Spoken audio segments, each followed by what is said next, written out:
scanned. There are 120 mechanical demining machines in Ukraine, and probably from yesterday's presentation you know that it's many more right now in Ukraine. And there are 80 humanitarian demining operators, but in fact it's already 90, right? So numbers are growing. But there is still no effective system for prioritization. So what we came up with in our 2-year research is a solution for scalable solution for mapping of areas, and a multi-sensor system to basically find objects on surface and subsurface. So what we use agricultural drones that are widely available in Ukraine. It's DJI 100T30, and about 1,000 of those units were sold in Ukraine, and plus there are many operators that can operate these drones. They have very good stability and very good payload to carry all the sensors.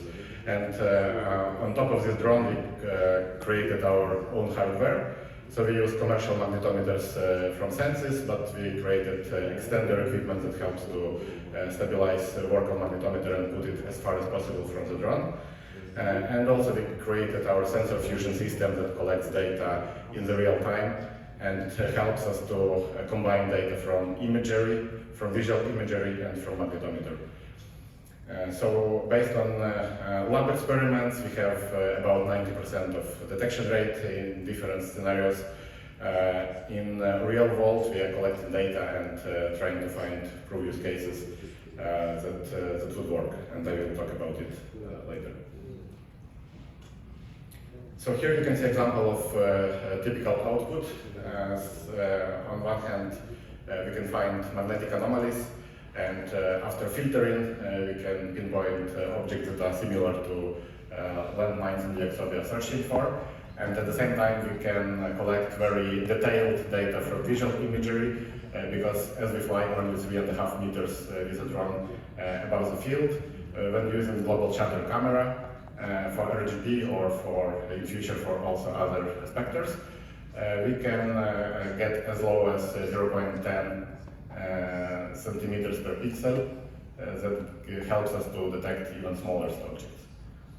And what is important is that it is very productive, because one drone can scan 2 hectares per hour, and that would be good quality of data, and you don't need to fly again with Mavic drone or some other drone to do or to photo mapping.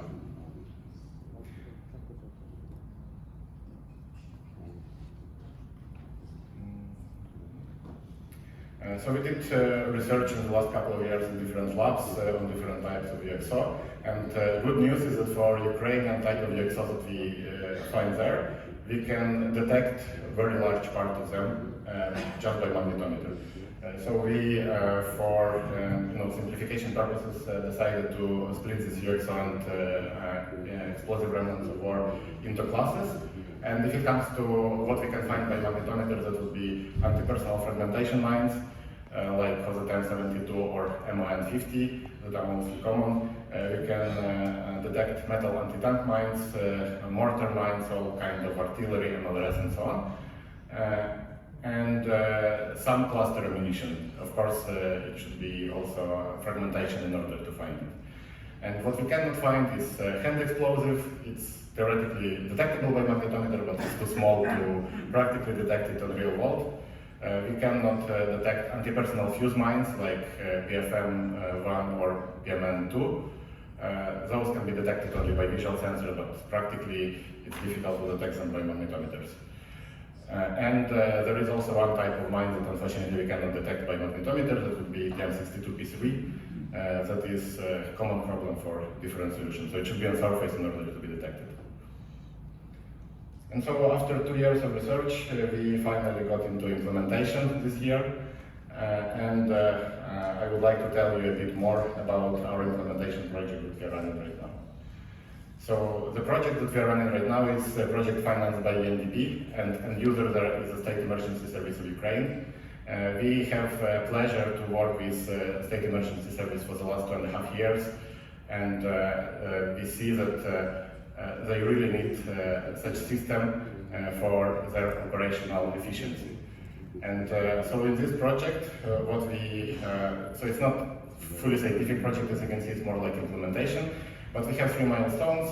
First of all, we had to build drone system, like besides our experimental ones that we used before, we built a new one. We trained personnel of CESU to operate the system, and right now we started the 3rd milestone, basically implementation in the real world. A few words about what has been done. So in milestone 1, there was really a lot of assembly that we had to do in really short time and with very limited financing, because unfortunately in Ukraine there is still no mechanism to finance R&D in MineAction. So we had something like 1.5 months to assemble all the system from scratch. Then we conducted training in February this year for the State Emergency Service, so we selected 2 units together with CESU, and those units are units from Kharkiv region and from Mykolaiv region. So we trained about 8 people to operate the drone, to process the data, and to basically assemble and disassemble. And right now we are getting into milestone 3. So basically data collection for at least 400 hectares of contaminated area. Unfortunately, I don't have yet outcomes of this next phase, so right now we are more in data collection, but basically I would like to tell you about hypotheses that we are trying to prove during this effort. So here you can see 5 use cases that can be kind of promising in our opinion for such system in Ukraine. First of all, it's a confirmation of area contamination that is usually done during non-technical survey or as a like second non-technical survey where such system can be used. But in our opinion, that is not the best way to use such system, because although our productivity is about 20 hectares per day in ideal conditions without electronic warfare systems, still you can do much more with just visual drone like Mavic and with data collection with other methods. But where this system could be really effective is outlining boundaries of minefields, confirming remote mining, and therefore doing proper reconnaissance for mechanical demining machines that should be used later. As you know, there are many mechanical demining machines right now in Ukraine, but there is still lack of know-how on where exactly to implement them in the best way in order to avoid the situation that mechanical demining machines that cost up to $1 million and operational cost is probably a few $1,000s per day would just plow normal fields that contains nothing. So together with CESU, we agreed that would be a priority for us, is to try to validate the system as a system for prioritization of work of mechanical demining equipment. And so, so far we have done 1 mission. So basically, within this third phase, we are going to do 5 missions for 2 weeks each to collect data. So in the first mission that we've done, I just came back from it last week. We scanned visually 130 hectares. With magnetic, we scanned and collected data on about 80 hectares, because this data is actually prepared when we were still on the field. We identified about 500 magnetic anomalies that we are right now checking and validating if there was something or not. And already we found 3 mine belts of buried anti-tank mines. We already found containers of munition that was used for remote mining, and right now we are looking for clusters of cluster munition kind of mining in order to prove that the system will be effective to prioritize work of further steps.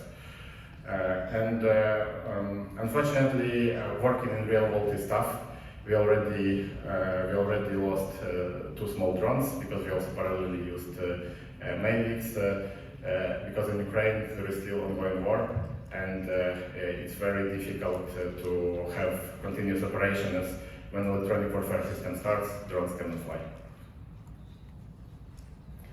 And basically, first insight that we have from these 2 weeks of first mission is, first of all, the system is really effective for engineering minefield detection, because when there is engineering minefield, there is a systematic approach.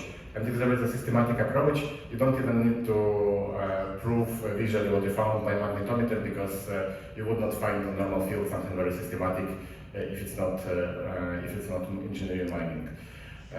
Therefore, it's very important for us to show our success is to prioritize the territory. So we need to analyze the battlefield, analyze the front line, and only then decide which territories have to be selected.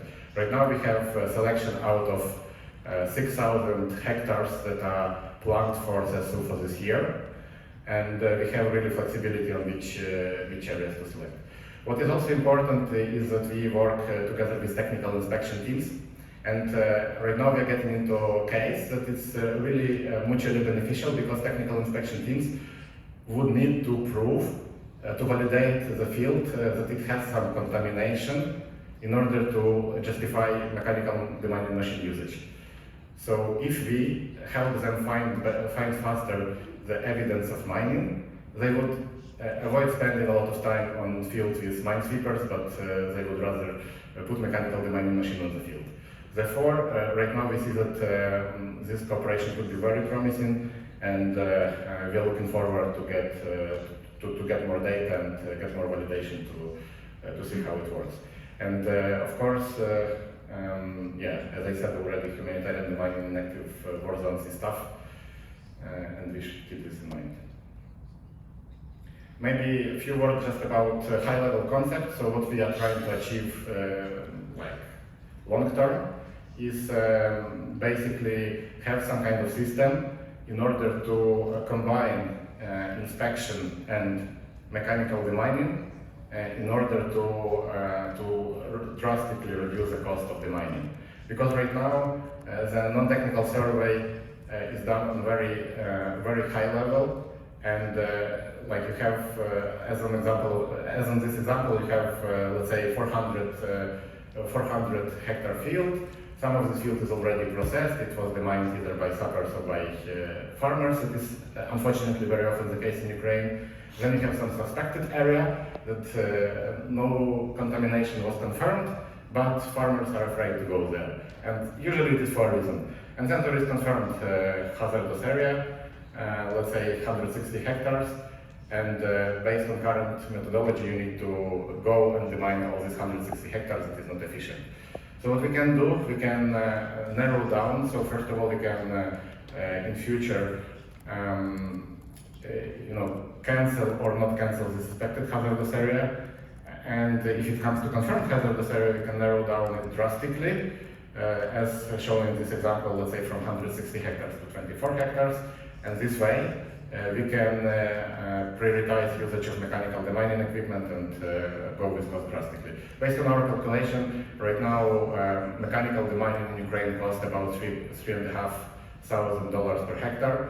But with such approach, we would like to achieve $700 per hectare. That would make it commercially viable, as in normal conditions, EBITDA, so earnings from 1 year of farming in Ukraine on good fields, is about this amount, so about $700. And cost of land in Ukraine is only $1,500 for good land. So you can imagine that no one would want to buy this land and put effort in the mining if it costs 3 times more than the land cost. Yeah, there are some example results. You can find them more on the handout. I don't want to go into details here, but for example, this one we showed 93% detection rate. All stuff was on surface, but what we used magnetic anomaly, let's say peaking, that was automated, and then we also used AI for visual recognition. We have trained it for 3 types of mines, TM62, also TM72 and MON50, and they were all detected. So basically on this, let's say lab, easy environment, we achieved 93% detection rate. And if it comes to real world, you can find more details in the handout. We did experiments with Halo Trust, where in 3 days we scanned 7 plus 4, 11 hectares of areas, and we found unexploded MLRS on one field and 4 anti-tank mines, the M62P3, that were detectable only visually. And on another field, it was very interesting. So there was previously one visual, confirmed by visual inspection of the M72 by Halo Trust, but we found out that it was actually mine belt, and that was confirmed later, after half a year, by technical survey, and these results were passed to us. So I can tell more, of course, but since we have limited time, I would like to thank you for your attention, and if you have any questions, I'm happy to answer.